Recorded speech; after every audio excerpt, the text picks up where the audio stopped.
नमस्कार. सह्याद्री वाहिनीच्या आरोग्य संपदा या कार्यक्रमात आपलं हार्दिक स्वागत. शुभम करोती कल्याणम असं म्हणत संध्याकाळी आपण देवाशी दिवा लावतो. आपली संस्कृती आपल्याला विश्वाच्या मांगल्याची कामना करायला शिकवते. शुभम करोती कल्याणम म्हणत आरोग्य हीच खरी धनसंपत्ती आहे आणि आपल्यातील दुष्टबुद्धींचा विनाश व्हावा अशी प्रार्थना आपण तेजाकडे करतो, किंबहुना तसं वागण्याचा प्रयत्न करतो.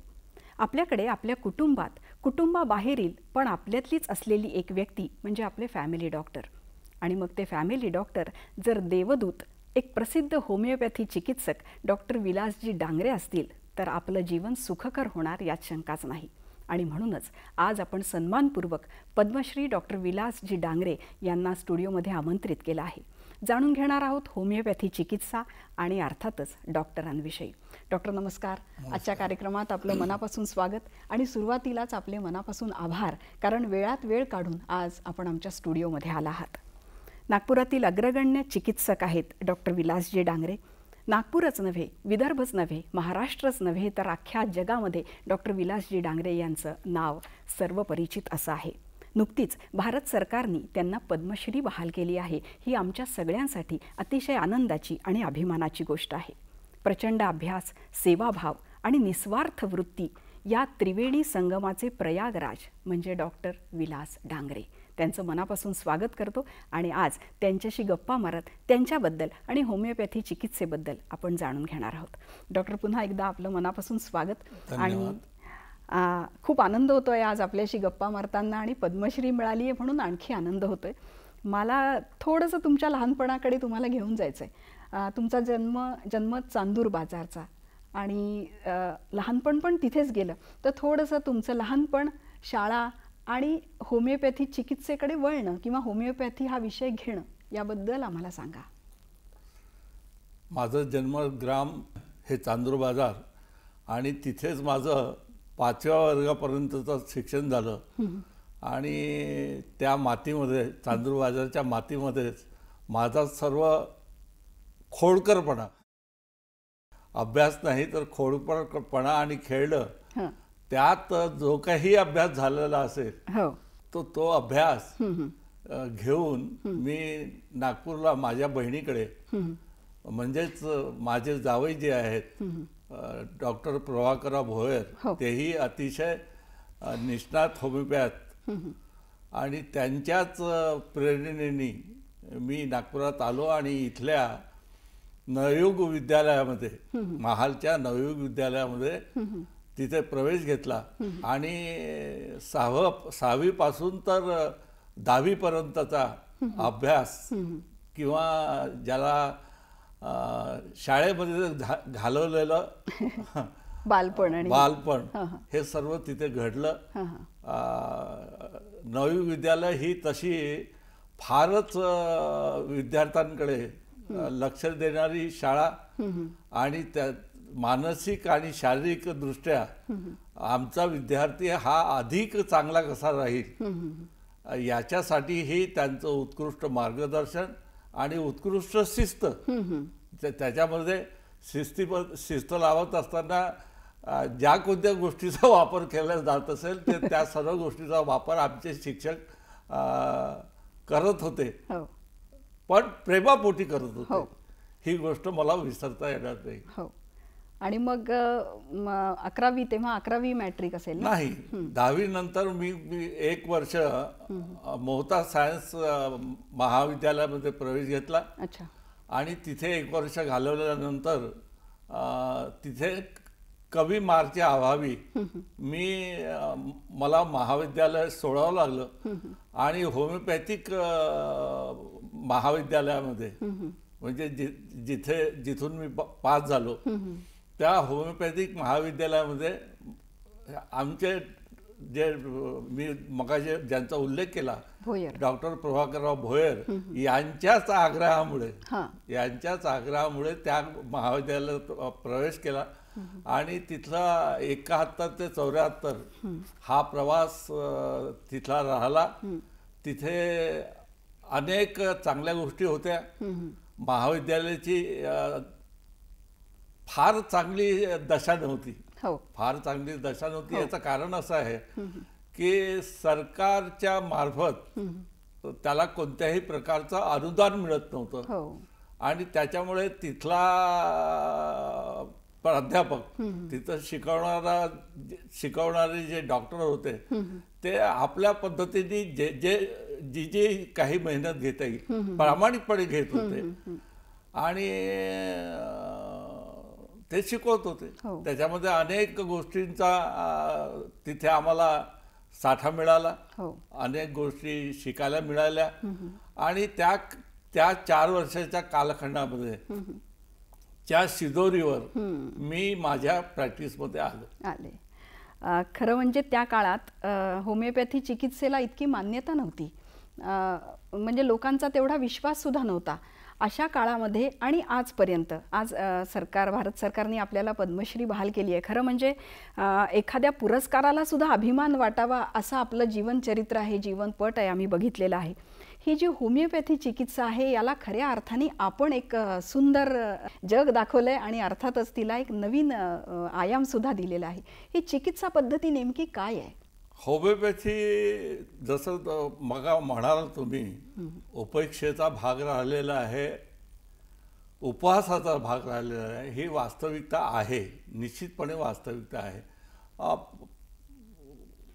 पण त्याचबरोबर मला हेही म्हणायचं आहे की त्याच्या उपहासाला, उपेक्षेला कारणीभूत थोडं बहुत आम्हीही डॉक्टर जे आहोत हेही आहोत. याचं कारण असं आहे की समाजामध्ये होमिओपॅथी नेत असताना, पेशंट तपासत असताना त्याला होमिओपॅथीविषयी पूर्ण माहिती देणं किंवा देण्यामध्ये यशस्वी होणं आम्ही झालो आहोत असं मला वाटत नाही.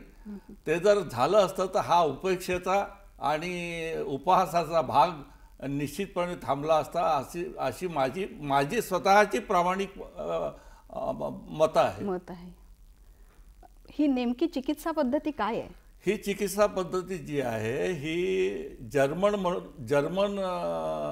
शास्त्रज्ञ किंवा जर्मन चिकित्सक डॉक्टर सॅम्युअल हनीमन यांनी ही निर्माण केलेली आहे. आणि त्या निर्माण होण्यामागे, ही चिकित्सा पद्धती निर्माण होण्यामागे त्यांचा जो दृष्टिकोन होता, त्यांचा दृष्टिकोन असा होता की ते स्वतः मॉडर्न मेडिसिनमध्ये FRCS होते आणि त्यांचा दवाखानाही चालवत होता, दवाखाना चालवतही होते. ते चालवत असताना त्यांच्या जीवनामध्ये पेशंट पाहत असताना ही गोष्ट वारंवार लक्षात आली की मी पेशंटला चिकित्सा देतो आहे, सेवा देतो आहे आणि तो पेशंट दुरुस्तही होतो आहे. आणि दुरुस्त होत असताना तोच पेशंट 15 दिवसांनी, 20 दिवसांनी, 1 महिन्यानी, 2 महिन्यांनी त्याच कारणासाठी नव्हे तर दुसऱ्या इतर कारणासाठी तो येतो आहे. ही गोष्ट त्यांना वारंवार खटकायला लागली. ही गोष्ट खटकायला लागल्यानंतर त्यांना असं वाटलं की नाही, आपल्या चिकित्सा पद्धतीमध्ये किंवा स्वतःमध्ये काहीतरी कुठेतरी दोष आहे. आणि त्याचा नीट शोध घेत त्यांनी या होमिओपॅथी चिकित्सा पद्धतीकडे ते वळलेत. त्यांनी काही प्रयोग केलेत. जसं होमिओपॅथीमध्ये पहिलं औषध जे आलं आहे ते आलं आहे चायना. हे औषध दिल्यानंतर म्हणजे मलेरियाचा पेशंट हा पूर्णपणे चांगला होतो किंवा त्यावेळेला त्याची स्थिती चांगली होते असं नमूद केलं गेलं आहे. हे चायना औषध शोधताना त्यांनी हे चायना औषध पेशंटला दिलं आणि त्याचे जे काही लक्षणं निर्माण झाले आणि ते औषधं ते लक्षणं नीट लिहिल्या गेली आणि त्याच्यावर मग संशोधन पुन्हा झालं की त्या निमित्ताने इतर औषधांचा शोध घेता आला. इतर औषधांचा शोध घेत असताना वनस्पती, मेटल्स, गोल्ड या सर्व गोष्टीचा वापर याच्यामध्ये होतो.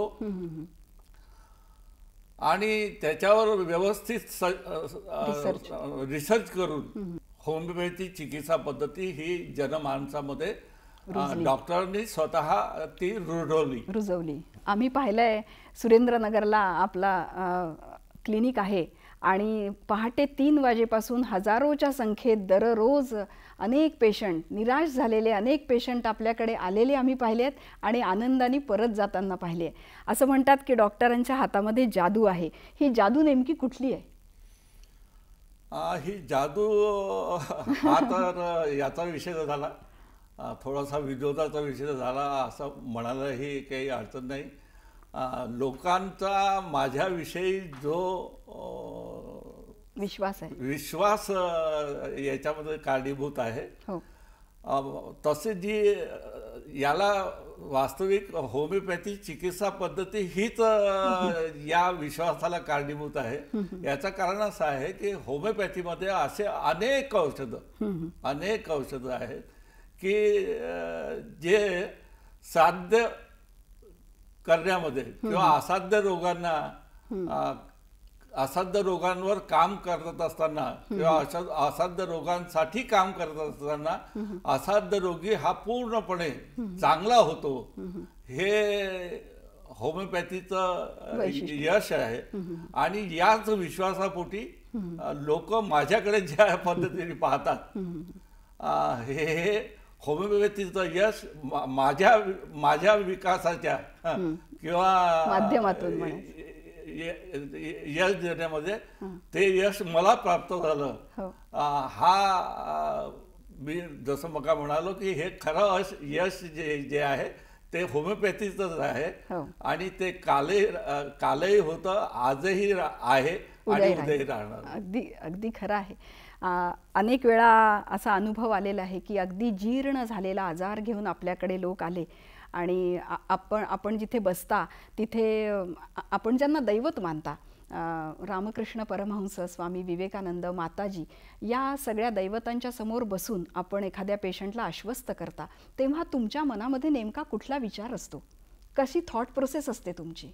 त्यावेळेला माझ्या मनामध्ये, अंतःकरणामध्ये फार मोठा शब्द वापरू नये, पण माझ्यावर जे काही संस्कार झाले किंवा करून घेतले, त्या संस्काराच्या कारणामुळे माझ्या जनमानसासाठी, मानवतेसाठी माझ्या मनामध्ये जो भाव आहे की हा जो आलेला पेशंट आहे हा माझा कोणीतरी आहे, हा माझा आहे, ही भावना अंतःकरणामध्ये असल्यामुळे त्याच्याविषयी जो काही भाव अंतःकरणामध्ये ज्या संवेदना निर्माण होतात त्याला लक्षात घेऊन आणि रामकृष्ण परमहंस आणि माताजी यांचं स्मरण करून मी औषधं निवडतो आणि औषधं देण्याचा प्रयत्न करतो. खूप छान आहे. आम्हाला आणखी खूप ऐकायचं आहे आपल्याकडनं, पण एक छोट्याशा ब्रेकची वेळ झाली आहे. एक छोटासा ब्रेक घेऊया आणि ही चर्चा अशीच पुढे चालू ठेवूया. भेटूया एका ब्रेकनंतर.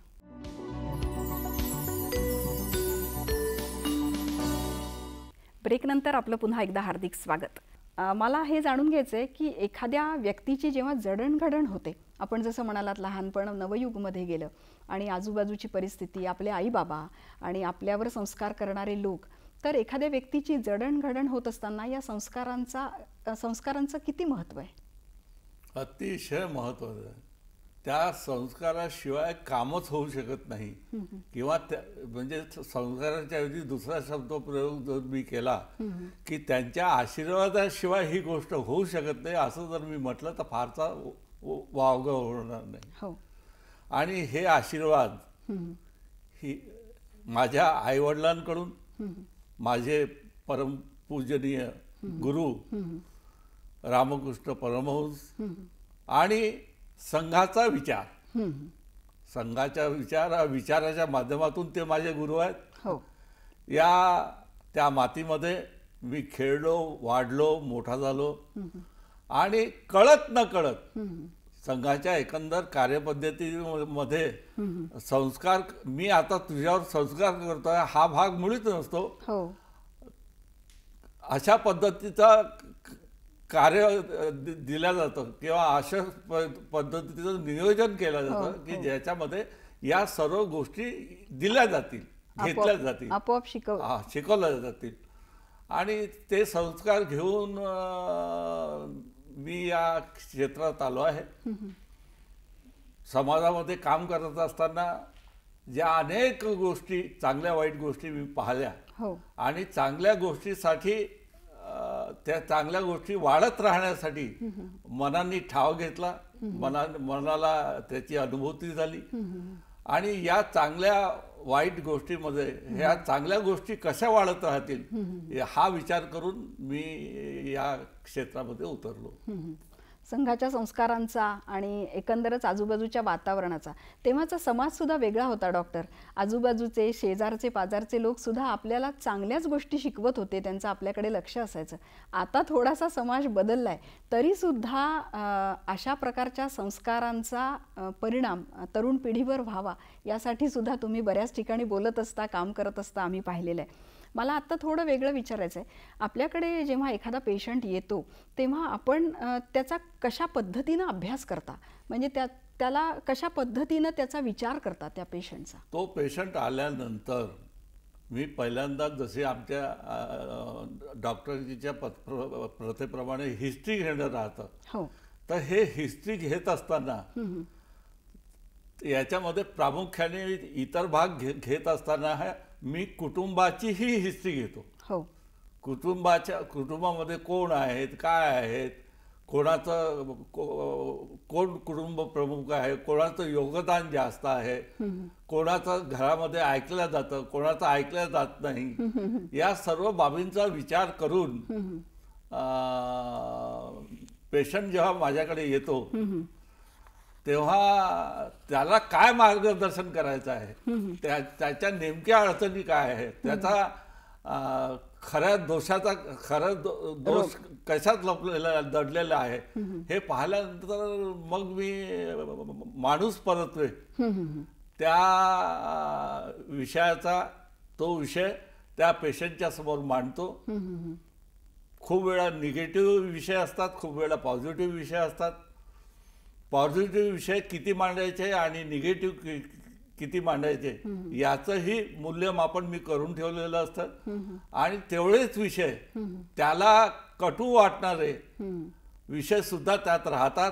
ते कटू सत्य सुद्धा किती मांडायचं की ज्याच्यामुळे तो बेफाम होणार नाही, चिडणार नाही, रागावणार नाही आणि मी सांगितलेलं ऐकेल, त्याला पटेल, अशा पद्धतीने त्याच्यासमोर मी विषय मांडतो.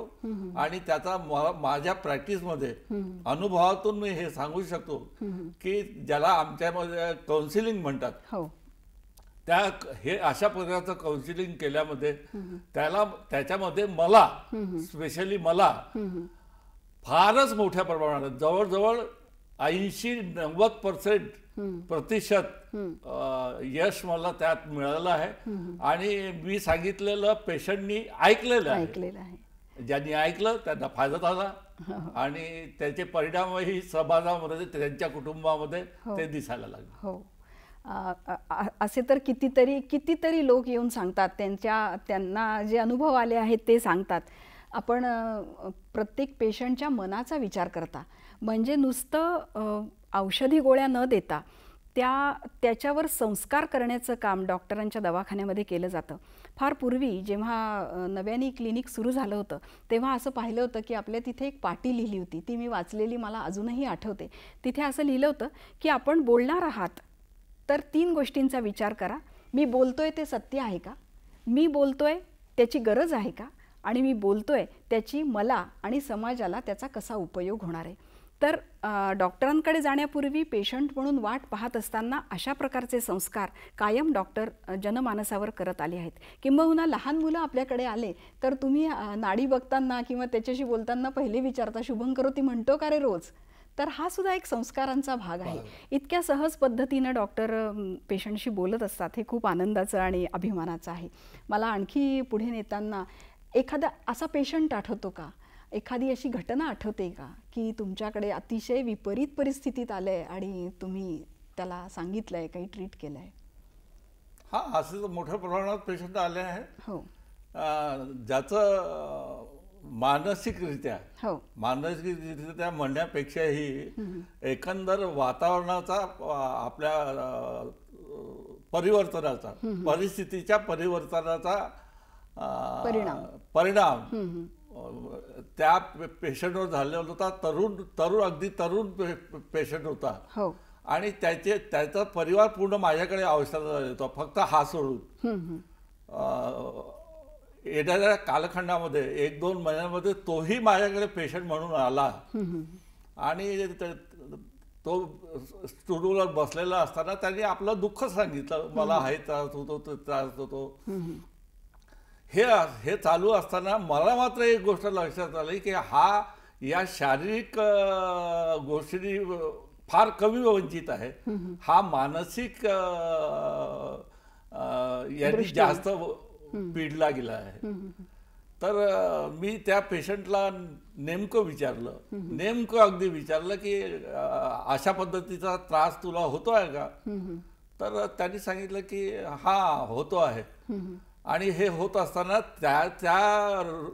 तो जो रोग त्याला मानसिक आधार आलेला होता त्याचा सर्व भरणा जो आहे तो दुर्गुणांशी भरलेला होता. आणि ते दुर्गुण मी त्याच्यासमोर अगदी अस्खलितपणे बेडरपणे मांडले आणि त्याला पहिल्यांदा प्रेमाने, मग खूप बऱ्यापैकी रागवूनपेक्षाही बऱ्यापैकी रागवून त्याला सांगितले आणि ह्या गोष्टी चांगल्या नाहीत हेही जोरकसपणे त्याच्यासमोर मांडलं. त्याचा परिणाम असा झाला, मला याचीही कल्पना होती की याचा परिणाम काय होणार आहे. त्याचा परिणाम असा झाला की तो माझ्यावर रागावला, भरमसाठ रागावला. त्याचे आईवडील मागेच उभे होते आणि रागावलं असताना त्याचा हात सुद्धा माझ्यावर उठला. अरे बाप. हो, हात सुद्धा माझ्यावर उठला. आणि तशाही स्थितीमध्ये मी त्याला त्याच्या चांगुलपणाचंच कौतुक करत राहिलो आणि तू चांगला होऊ शकतो हेच सातत्याने सांगत राहिलो. त्याचा परिणाम असा झाला की हे म्हणजे त्यांनी हात उचलल्यानंतरही किंवा रागावल्यानंतरही मी ज्या पद्धतीने त्याच्या बोललो त्याचा परिणाम असा झाला की तो थोडासा शांत झाला, नरम झाला. आणि अगदी पूर्ण झाल्यानंतर तो चिडून औषध घेऊन गेला आणि त्याला म्हटलं की मला 1-2 महिन्यामध्ये या सर्व गोष्टीचे परिणाम सांग. तो हो म्हणाला, त्याचे परिवारही हो म्हणाला. आणि मजा अशी की 1 वर्ष 2 वर्ष तो पेशंट मला दिसलाच नाही, आला तरी. पण 4 वर्षानंतर तोच पेशंट पुन्हा माझ्या दवाखान्यात आला. त्यावेळेला मी गर्दी इतकी भयानक होती की मी त्याला ओळखू शकलो नाही. आणि तो दवाखान्यात आल्यानंतर माझ्या चेंबरमध्ये आल्यानंतर त्यांनी सरळ काय करावं तर त्यांनी सरळ माझे पाय पकडले. अरे म्हटलं काय करतो आहे? तर तो म्हणाला की सर मी तुम्हाला पेढे द्यायला आलो आहे. म्हटलं कसले रे बाबा? तर म्हणे मी बीटेकच्या परीक्षेला फर्स्ट राहिलो. अरे वा. म्हटलं बघ तू हे पेढे माझ्याकडे आणून देण्याचं काय कारण? तर तो म्हणाला की डॉक्टर साहेब हे सर्व जे काही आहे मी ज्या पद्धतीमध्ये होतो या पद्धतीमध्ये होतो त्या पद्धतीमध्ये तुम्ही मला पाहिलेलं आहे. त्यावेळेला मी तुमच्याशी ज्या पद्धतीने व्यवहार केला तेही तुम्ही पाहिलेलं आहे. आणि त्या व्यवहाराचा परिणाम, तुमच्या बोलण्याचा परिणाम माझ्या आयुष्यामध्ये या 4 वर्षात इतका भयानक झाला की माझ्यामध्ये जे वाईट गुण होते, दुर्गुण निघून गेले, ते मी हळूहळू काढत गेलो. आणि अभ्यासाच्या अगदी उच्च आदर्शाचा आणि उच्च प्रतीचा अभ्यास करून मी ही डिग्री मिळवली. खूपच महत्वाचा मुद्दा आहे. अंतर्बाह्य बदल झाला. ही चर्चा अशीच पुढे चालू ठेवू. छोटासा ब्रेक घेऊ आणि पुन्हा बोलत राहू. भेटूया एका ब्रेक नंतर.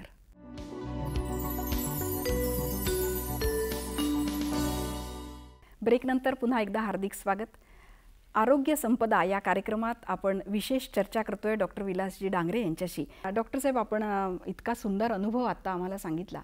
मला या निमित्ताने विचारायचं आहे की आपल्याकडे किंवा कुठल्याही होमिओपॅथिक चिकित्सककडे एखाद्या पेशंटनी नेमक्या कुठल्या भावाने जायला पाहिजे? पेशंटचा भाव कसा असला पाहिजे? त्याला पूर्ण त्याच्यातनं बरं व्हायचं असेल तर आपण तो तुमच्याकडे चांगल्याच भावनेने आला आहे, चांगला भाव ठेवून आलेला आहे, किंवा तुमच्याविषयी तो तुमच्याकडे आला आहे याचा अर्थ मला या ठिकाणी चांगलं व्हायचं आहे, दुरुस्त व्हायचं आहे, पूर्ण निरोगी व्हायचं आहे हा विचार घेऊन तो आलेला असतो किंवा आलेला असतो. हाच भाव त्याच्यामध्ये मनामध्ये राहील, दुसरा भाव राहण्याचं प्रयोजनच नाही. भाव म्हणण्यामागचा माझा उद्देश आहे की त्यांनी तुमच्यावर विश्वास ठेवला पाहिजे आणि आपण जे सांगता ते ऐकलं पाहिजे. अशा पद्धतीनं पेशंटनी आपल्याकडे असलं पाहिजे, तर त्याचा जास्त फायदा त्याला होईल ना. अगदी बरोबर. पण हे हे हे आवश्यक नाही की त्याच्या मनामध्ये तो भाव राहीलच. आपलं नंतर जे शक्यता अशी आहे की तो अनेक ठिकाणी फिरल्यानंतर त्याच्या भावामध्ये काही बदलही झाला असेल, नाही का? हो. त्याच्याशी ज्या पद्धतीची वागणूक इतरांनी केलेली असेल, चांगली वाईट, तो भाव त्याच्या मनामध्ये असेल, तो भाव घेऊन कदाचित तुमच्याकडे तो आला असेल. त्याच्यामध्ये चांगले असू शकते, वाईटही असू शकते. मला आणखीन डॉक्टर साहेबांविषयी सांगायला खूप अभिमान वाटतो की अशा अनेक गोष्टी आहेत ज्याचा उल्लेख डॉक्टर साहेबांनी कधीच केला नाही किंवा त्यांच्या कुटुंबियांनी कधी केला नाही. हजारो लाखो लोकांना सतत देता हात डॉक्टर साहेबांचा राहिलेला आहे. मग ते वनवासी कल्याण आश्रम असो किंवा गरजू होतकरू विद्यार्थी असो, काही विद्यार्थी असोत किंवा काही अनेक लोकांचं प्रपंच सुरू करण्याचं काम डॉक्टर साहेबांनी स्वतः केलेलं आहे. स्वतः प्रपंचामध्ये न रमता संन्यस्त वृत्तीनं अनेकांना आपण मदतीचा हात दिला आहे. त्यामागे हा सेवाभाव, आपण नेहमी सांगता की जीवभावे शिवसेवा, यामागे नेमका तुमचा उद्देश काय आहे दातृत्वाचा? आणि जसं मी अगदी सुरुवातीलाच म्हणालो की पेशंट तपासताना किंवा पेशंट आल्यानंतर हा माझा आहे हा भाव जेव्हा अंतःकरणामध्ये येतो त्यावेळेला या सर्व गोष्टीची रेग त्याच्या मागे लागते. हा माझा म्हटल्यानंतर त्याच्यासाठी जे ज्या काही गोष्टी कराव्या लागतील त्या सर्व करण्याची आपली मानसिकता असली पाहिजे किंवा माझी आहे असं म्हणताना मला काहीही दुःख होत नाही, संकोच होत नाही. असे अनेक तो शैक्षणिक क्षेत्रातला असो की राजकीय क्षेत्रातला असो की सामाजिक क्षेत्रातला असो, नडलेला असो की नडलेला नसो, गरीब असो की श्रीमंत असो, त्याचं दुःख हेच फक्त मला देण्याला प्रवृत्त करतं. हा भाव मात्र आहे, कुठलाच भेदभाव नाही, कोणताच भेदभाव नाही. तो श्रीमंत आहे हा भावही माझ्या मनामध्ये येत नाही, त्याला आवश्यक आहे म्हणून द्यायचं आहे. मागे आपण म्हणाला होतात की डॉक्टरची नजर पेशंटच्या खिशाकडे असते, पण खिसा कसा की याची नेमकी आर्थिक परिस्थिती कशी आहे, ती कमी असेल तर मी त्याच्याशी कसं बोललं पाहिजे, अशा पद्धतीनं आपण त्याला ट्रीट करता असं आपण सांगितलं होतं. तर याच गोष्टीला पुढे नेत अनेक जगविख्यात लोक आपल्याकडे आले आहेत, पेशंट म्हणून आले आहेत, आपला सल्ला घेण्यासाठी आले आहेत, ज्यामध्ये हिंदू हृदय सम्राट बाळासाहेब ठाकरे आहेत, लता दीदी आहेत, यांच्यासारखी खूप नावं घेता येतील. विलास मुत्तेमवार आहेत, नितीनजी गडकरी आहेत, देवेंद्रजी फडणवीस आहेत. या सगळ्यांशी बोलताना आणि त्यांना ट्रीट करत असताना काय वाटतं आपल्याला? जेव्हा या पेशंटकडे जायचं आहे किंवा हा पेशंट माझ्याकडे आलेला आहे, जेव्हा नाव सांगितलं जातं की हे आले आहेत, मी सर्वात पहिल्यांदा काही ठरवत असेल तर त्यांचं जे मोठेपण आहे त्या दडपणाखाली आपल्याला यायचं नाही हा विषय डोक्यात ठेवून मी त्यांना ट्रीटमेंट करतो. आता जसं तुम्ही नाव घेतलंच आहे, बाळासाहेब ठाकरेंना, हिंदू हृदय सम्राट बाळासाहेब ठाकरेंना मी जेव्हा पाहायला गेलो, अगदी पहिल्या दिवशी माझ्याबरोबर नितीनजी होते, तर जेव्हा मला निरोप आला की आपला बाळासाहेबांकडे जायचं आहे, त्यावेळेला मला काही विशेष डोक्यामध्ये विषय नव्हता, अजिबात विषय नव्हता. पण जसं जाण्याचा वेळ यायला लागला तेव्हा दडपण यायला लागलं की आपण एका खूप मोठ्या म्हणजे खूपच मोठ्या माणसाला पाहायला जातो आहे, तर त्यावेळेला आपली स्थिती काय राहील आणि ती स्थिती कशी असावी हा विषय डोक्यात जेव्हा ठेवला तेव्हा मी ठरवलं की मी बाळासाहेब ठाकरे यांना पाहायला जात नाही आहे, तर मी अडलेल्या नडलेल्या आणि आजारात असलेल्या पेशंटला पाहायला जातो आहे हा विचार मनामध्ये आणला आणि मग मी त्यांच्याकडे गेलो आणि त्याच्यामुळे माझं दडपण कमी झालं. आणि ते काय बोलले तुमच्याशी? बस गेल्याबरोबर पहिल्यांदा इकडच्या तिकडच्या चर्चा झाल्या आणि जवळजवळ अर्धा तास मग मी त्यांना पाहिलं, शरीराचं पूर्ण परीक्षण केलं आणि जवळजवळ अर्धा तासानंतर मी त्यांना औषध दिलं. त्यावेळेला माझा भाचा जो स्वतः डॉक्टर आहे, डॉक्टर रवींद्र भोयर, हाही माझ्या बरोबर होता. त्यांनीही या गोष्टी सर्व ऑब्झर्व केल्या, पाहिल्या. त्यांची आणखी एक मजा सांगतो. जसं मी म्हणालो ना की दडपण येणार नाही याची काळजी मी घ्यायचा प्रयत्न केला. तर मी ज्या क्षणाला हॉलमध्ये गेलो, म्हणजे बाळासाहेबांच्या समोर गेलो, त्यावेळेला सर्वात प्रथम नितीनजींनी त्यांना नमस्कार केला आणि नंतर छोटू भोयर म्हणजे रवींद्र भोयर यांनीही नमस्कार केला, पण मी काही नमस्कार केला नाही. तर मनामध्ये त्याचं दुःखही होतं माझ्या. आणि हा सर्व प्रकार झाल्यानंतर मग औषधं वगैरे दिल्यानंतर ही गोष्ट माझ्या मनाला खटकली होती आणि हीच गोष्ट माझ्या मते बाळासाहेबांनाही खटकली. याचं कारण असं आहे की या दोघांनी नमस्कार केल्यामुळे डॉक्टरांनी नेमका काय नमस्कार नाही केला, ही गोष्ट कुठेतरी राजकीय नेता म्हणून त्यांच्या डोक्यामध्ये निश्चित आली असेल असं मला वाटते. पण मी दुसऱ्या भेटीमध्ये सर्वात अगोदर जाऊन त्यांना नमस्कार केला आणि मग आपल्या कामाला सुरुवात केली, म्हणजे बोलायला सुरुवात केली. तर त्यांनी हा प्रश्न मला विचारलाच की म्हणे डॉक्टर तुम्ही ज्या दिवशी आलात त्या दिवशी तुम्ही काही नमस्कार केला नाही असं त्यांनी डायरेक्ट म्हटलं नाही, पण नितीनजी आणि रवींद्रजी भोयर यांनी नमस्कार वगैरे केला आणि ते बसले. मी म्हटलं बाळासाहेब तुम्ही अगदी तंतोतंत शोध घेतला म्हटलं. त्याचं कारण असं आहे, मी केला नाही याचं कारण असं होतं म्हटलं की मी एखाद्या मोठ्या माणसाला ट्रीटमेंट करायला जातो आहे किंवा करतो आहे हा भाव मला माझ्या अंतःकरणातून, मनातून, बुद्धीतून काढून टाकायचा होता. आणि म्हणून मी तुम्हाला नमस्कार नाही केला, पण अंतःकरणापासून केलाच होता. अंतःकरणापासून केलेला होता. पण यातून दडपण माझ्यावर येऊ नये, माझ्या ट्रीटमेंटमध्ये विघ्न निर्माण होऊ नये हा विचार करून मी तुम्हाला नमस्कार नाही केला. खूपच महत्त्वाचं आहे. अतिशय बारीक आणि मानसिक अशी गुंतागुंत आहे. आपण ही चर्चा अशीच पुढे चालू ठेवू. एका छोट्याशा ब्रेक नंतर भेटूया.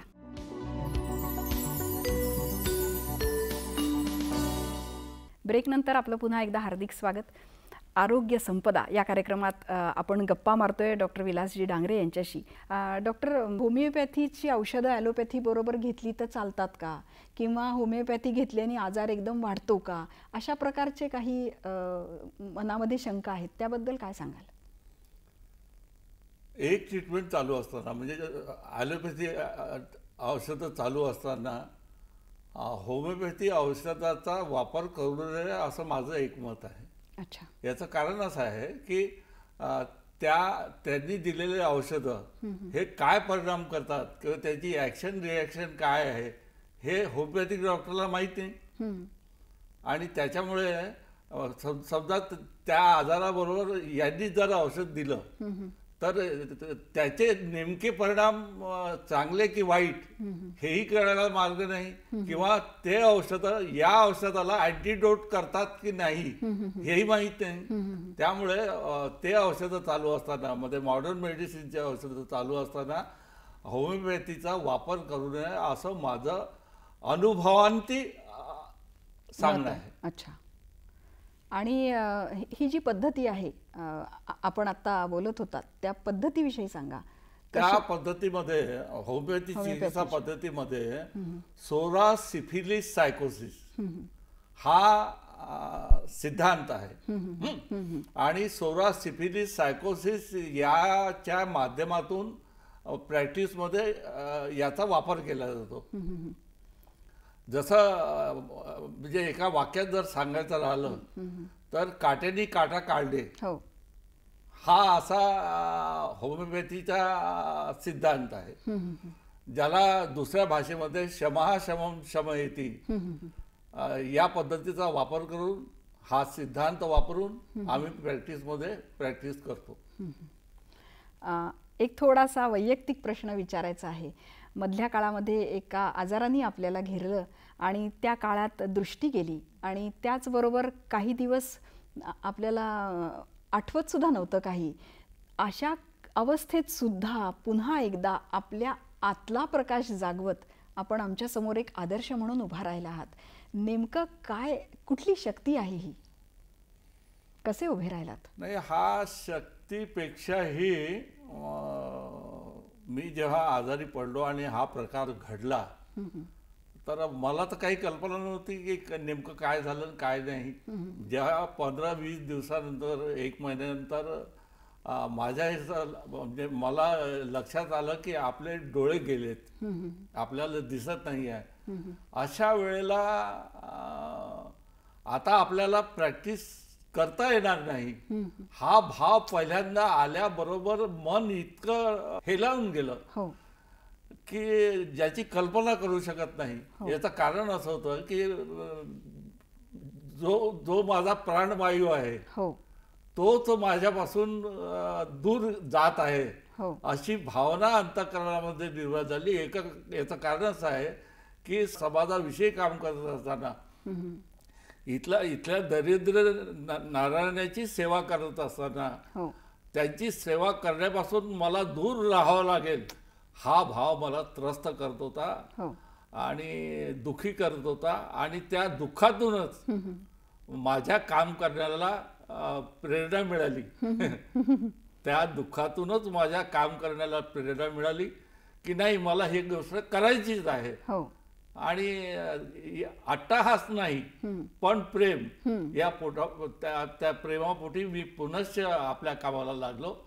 आत्मज्योत वगैरे हा विषय त्याच्यामध्ये नाही.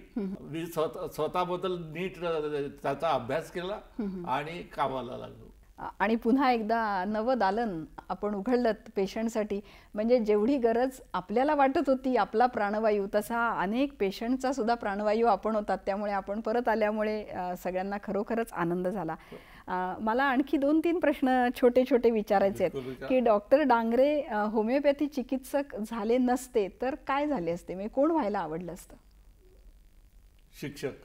अरे वा. आणि सुरुवातीची आवडही तीच होती. अच्छा. शाळेत असताना? शाळेत असताना की आपण ज्ञान घेऊन ज्ञान देण्याचं पवित्र कार्य केलं पाहिजे हे अंतःकरणामध्ये रुजलं होतं. तो एक भाग. आणि घरच्या एकंदर स्थितीमध्ये, घरची माझी जी काही पारिवारिक स्थिती होती त्या ह्याच्यामध्ये शिक्षकाची नोकरी करून परिवार चालवणे आणि उरलेला पूर्ण वेळ समाजासाठी लावणे हा त्याच्यामध्ये शिक्षक होण्यामागला तो मुख्य हेतू होता. आणि आदर्श कोण होते तुमचे लहानपणी? डोळ्यासमोर आदर्श म्हणून कोण होते? कोणत्या क्षेत्रात? दोन्ही क्षेत्रातले. म्हणजे आता हे तर नंतर आलं होमिओपॅथीचं, पण शिक्षण क्षेत्रातले आदर्श? शिक्षण क्षेत्राचा आदर्श तर माझा संघ विचारत होता.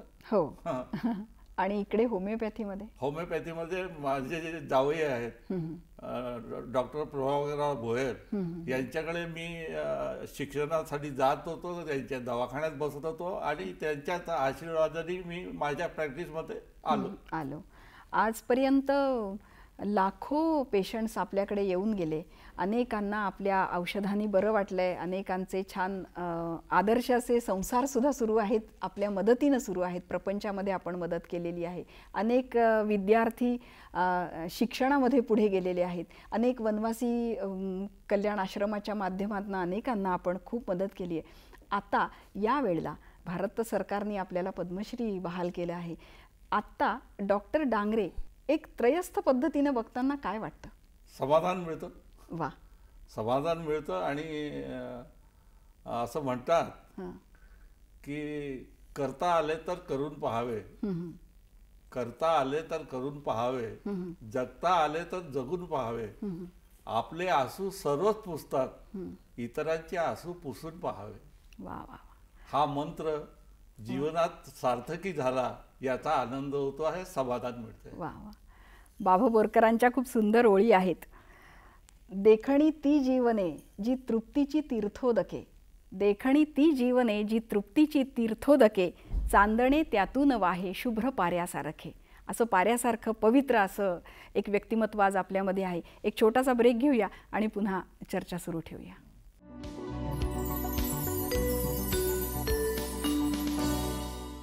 ब्रेकनंतर आपलं पुन्हा एकदा स्वागत. डॉक्टर, चर्चेच्या शेवटाकडे आपण आलो आहे. अनेकांच्या मनामध्ये अशी शंका पण आहे की होमिओपॅथी औषध घेत असताना काही पथ्य पाळावी लागतात का जीवनशैलीमध्ये, आहाराची? हो, निश्चितपणे पाळावे लागतात. जसा आजार असेल, आता अनेक आजारांमध्ये काही गोष्टीचं पथ्य आहे. जसं जॉन्डिस झालेला आहे, कावीळ झालेला आहे, तर अशा याच्यामध्ये मसालेदार पदार्थ, हळदीशी संबंधित पदार्थ याचा उपयोग करू नये. आणि जसं कोणाला चर्मरोग झालेला असेल, आणि आज तर त्याचं प्रमाण फारच मोठ्या प्रमाणात आहे, तर चर्मरोगामध्ये जसं वांगी आहे, मिरची आहे, किंवा तत्सम पदार्थ जे आहेत जे रोग वाढवायला कारणीभूत ठरतात, ज्याच्यामुळे खाज वाढते, असे पदार्थ टाळण्याचा आपण जास्तीत जास्त प्रयत्न केला पाहिजे. आणखी पटकन आपण पुढे जाऊ. कोरोनाच्या काळामध्ये किंवा ती जी महामारी आली त्या काळाबद्दल मला थोडंसं सांगा. आपण तर प्रचंड काम केलंय, आम्ही सगळे जाणतो त्या काळात, तर त्याच्यावर सुद्धा मात करायला होमिओपॅथीने कशी मदत केली? अगदी ज्याला म्हणजे डोळ्यामध्ये नुसते अश्रू वाहत राहतील अशा पद्धतीचा तो कालखंड होता. ज्या करोनानी यादवी माजली होती, असं जर मी म्हटलं तर फारसा वाईट होणार नाही. त्या कालखंडामध्ये होमिओपॅथीमध्ये याच्यासाठी औषधं आहेत की नाही ही प्रचंड चर्चा बाहेर होती. ही प्रचंड चर्चा होती. आणि असा दुसरा भागही होता की यांच्याजवळ तरी औषधं आहेत का, ॲलोपॅथीमध्ये सुद्धा औषधं आहेत का.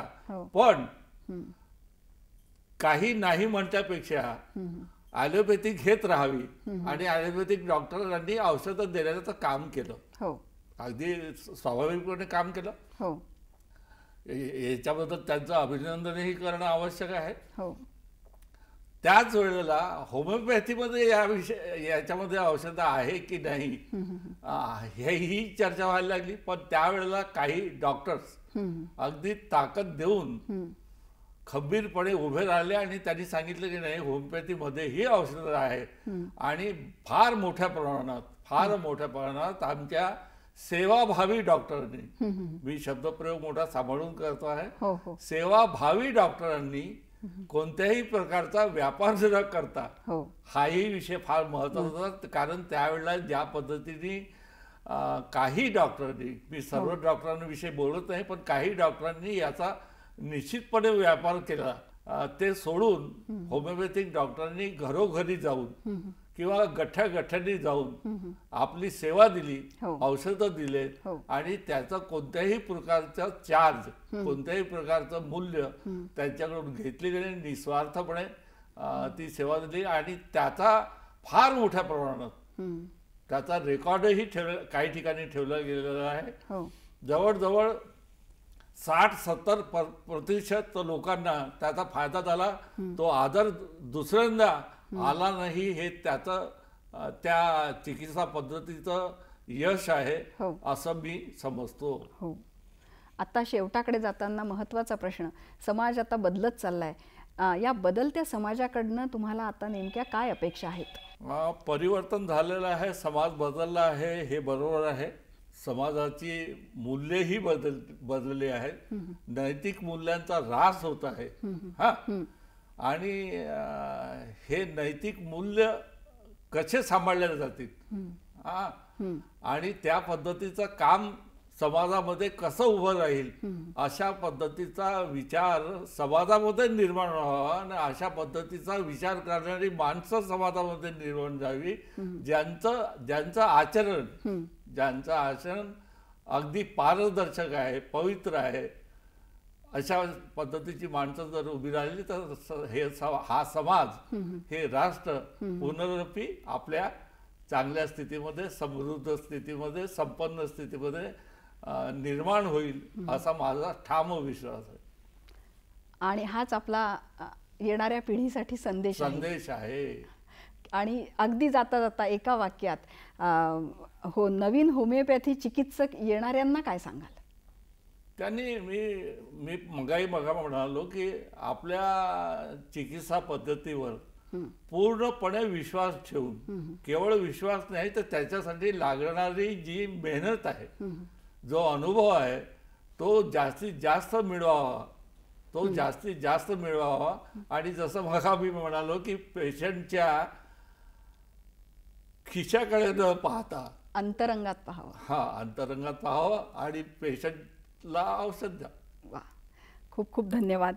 मला पुन्हा एकदा शेवटाकडे जाताना बाबू बोरकरांच्या ओळींचीच आठवण येते आणि डॉक्टर विलासजी डांगरे, पद्मश्री डॉक्टर विलासजी डांगरे यांच्याकडे पाहताना म्हणावंसं वाटतं, देखणी ती पाऊले जी ध्यासपंथी चालती, देखणी ती पाऊले जी ध्यासपंथी चालती, वाळवंटातून सुद्धा स्वस्ती पद्मे रेखिती.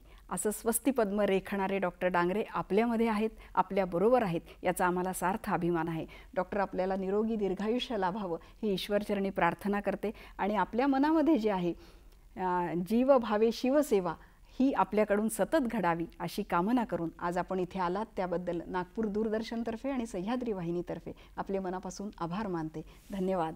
नमस्कार.